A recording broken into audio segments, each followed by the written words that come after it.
Bonjour, Anne Truby pour les Antigones. Dimanche dernier, c'était la fête des mères. Nous avons eu droit pour l'occasion aux lamentations des militantes féministes quant à l'image terrible des sexes que donne cette fête aux relents sulfureux. Il faut se rendre à l'évidence, elle renvoie à une vision passée de la maternité, bien éloignée du droit à l'enfant qui prime désormais. Si nous déplorons volontiers avec les féministes la vision caricaturale des sexes que propose désormais le marketing et ses promotions sur des culs-vapeurs, nous ne pouvons souscrire avec elles à l'hypothèse selon laquelle elle serait le résultat de siècles d'oppression patriarcale. Bien au contraire, nous aurions tendance à croire qu'elles ont participé au grand arasement de la pensée qui n'a laissé des hommes et des femmes que leurs avatars les plus caricaturaux.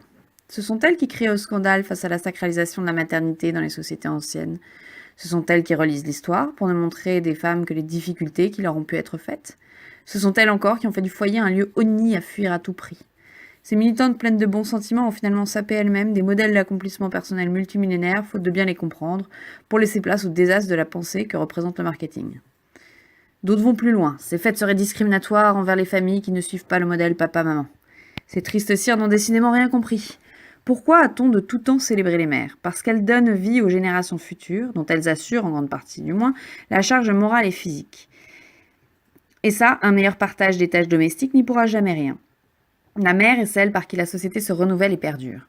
Célébrer la maternité, ce n'est en aucun cas l'imposer à toutes les mères, à toutes les femmes. C'est célébrer un état de vie particulier qui naît dans une potentialité du corps féminin pour s'actualiser dans un rôle social essentiel à la survie de tous. La gloire qu'on accorde aux mères dans certaines civilisations, le monojour de fête qu'on leur concède désormais, ne s'expliquait pas par la supériorité des mères sur les autres femmes, mais par la particularité de leur situation. La situation objectivement différente d'une femme enceinte ou d'une femme qui a charge d'âme légitime des dispositions juridiques et économiques spécifiques en leur faveur, des inégalités protectrices. Place assise dans les transports, protection au travail, justice salariale, calcul de retraite spécifique, aide aux mères célibataires ou au foyer. Ces dispositions ne sont pas attachées à la personne qui en bénéficie ni à son sexe, mais à sa situation particulière et à la vulnérabilité qu'elle présente et aux responsabilités qui l'accompagnent.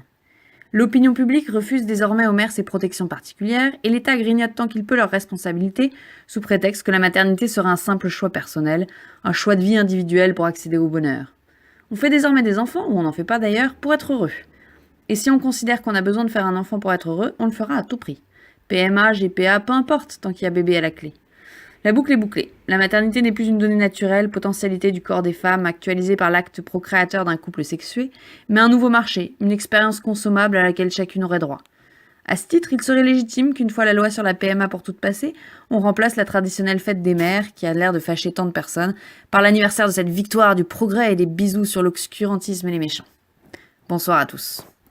En attendant notre prochaine émission, vous pouvez nous retrouver sur notre site www.lesantigones.fr et notre Facebook, ou encore nous faire un don sur notre compte Tipeee fr.tipeee.com/les-antigones.